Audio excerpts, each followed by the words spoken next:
বন্ধু তোরা জানো আজকে বলে সাদিয়া স্কুল আইতো না। এই জন্যই তো বলি এরা আসলে ফেল করলো কি কারণে, আসলে এত ফেলের সংখ্যা বাড়লোই কিভাবে। কথাটা সত্যি, কেউ যদি রিলেশনে ইনভলভ থাকে পড়ালেখায় অনেক ক্ষতি। তো কথা কিন্তু সত্যি, সাদের পিছনে ওরা ঘুরছে ঠিক আছে, কিন্তু সাদিয়া কেউর পিছনে ঘুরে নাই, যার দরুন সে পাস করছে, অন্যরা সবাই ফেল।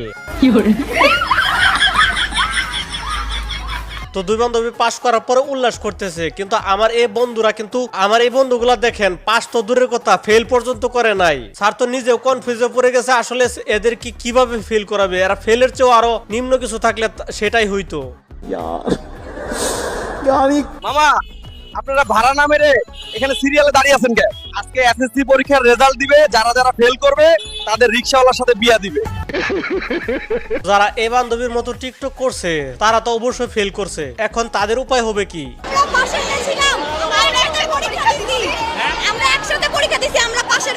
দুজন মিলে একসাথে বৈশা পরীক্ষা দিলে তো পাস করবেই, কারণ ওটা দেখে লেখছে, ওটা দেখে লেখছে।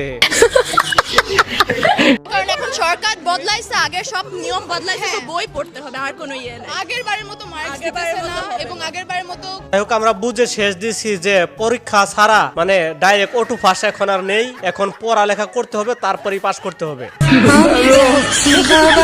এই দুজন কিন্তু ঠিকঠাক লেখাপড়া করতেছিল না, তো তাদের জন্য শেষ ভরসা হচ্ছে এইটাই, এখন আর লেখাপড়া তাদের আর করতে হবে না। গতকালকে 12 রাকাত তাহাজ্জুদ পড়ছি যাতে জিপিএ 5টা আসে, কোনোভাবে মিসটা না যায়। এখন আলহামদুলিল্লাহ টিচারদের অবদান আছে অবশ্যই, এবং ম্যাথ টিচার 12 রাকাত তাহাজ্জুদ নামাজ পড়ছে, আচ্ছা লেখাপড়া করলো কখন? আর টিচারদের যদি অবদানই থাকে তাহলে তার পড়ার কি দরকার? টিচাররা আবার কি ধরনের অবদান রাখে এটাই তো বুঝতেছি না। বাসায় গিয়ে আগে নামাজ পড়বো। ভালো রাজার করে কান্না করতেছো, এটা কেমন দেখো? কি দেখলাম রে, কি দেখলাম।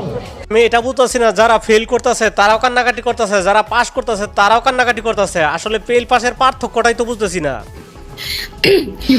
রবীন্দ্রনাথ ঠাকুর বিয়ে করেছিলেন মাত্র 12 বছর বয়সে। রবীন্দ্রনাথ ঠাকুর বিয়ে করেছিলেন মাত্র 12 বছর বয়সে। রবীন্দ্রনাথ ঠাকুর বিয়ে করে এটা হচ্ছে বিয়ার লেখাপড়া, আসলে লেখাপড়া করতে করতে অতিরিক্ত হয়ে গেছে, যার ধরুন শেষ লেখাপড়া হচ্ছে এটাই, মাত্র বাড়ির লোক শুনতে পারলেই হলো। আনলিমিটেড পড়েছে। বন্ধুরা শুধু খালি মেয়েরা পাস করছে এরকম না, কিছু ছাত্রী বন্ধু আছে সেগুলোও পাস করছে খুব টেনে মেনে, আর তাদের রিয়াকশনটা দেখুন। বাসায় গিয়ে বাবাকে বলবো, বাবা টাকা দাও, আইফোন কিনবো আর 50 কেজি মিষ্টি বিলাবো, খালি এলাকায় খালি বিলাবো, মিষ্টি খালি বিলাবো। আমি একটা জিনিস লক্ষ্য করলাম, যেগুলো ফেল করছে এগুলা কিন্তু ক্যামেরার বাড়া কাছে আসতেছে না,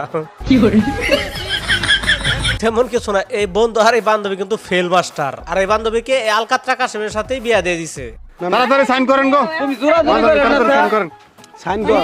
আরে জামাই করে গেছে, সাইন করেন, সাইন কর। গুটকে আঙ্গুর এত বেশি হইছিল, মেজাজটা করবে দেখ বের করে। কেন বেটা তোর বেলা 2 দিন পরে রেজাল্ট দিবি, তোর জন্য একটা গাড়ি কিনে আইছি, যা বাইরে যা দেখা।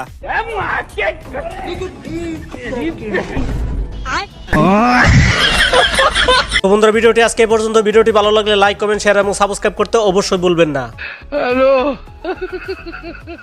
আর যারা যারা এসএসসি পরীক্ষায় যারা যারা ফেল করছেন তারা অবশ্যই কমেন্ট বক্সে জানাবেন, আর যারা পাস করছেন তারা মিষ্টি খাওয়াবেন।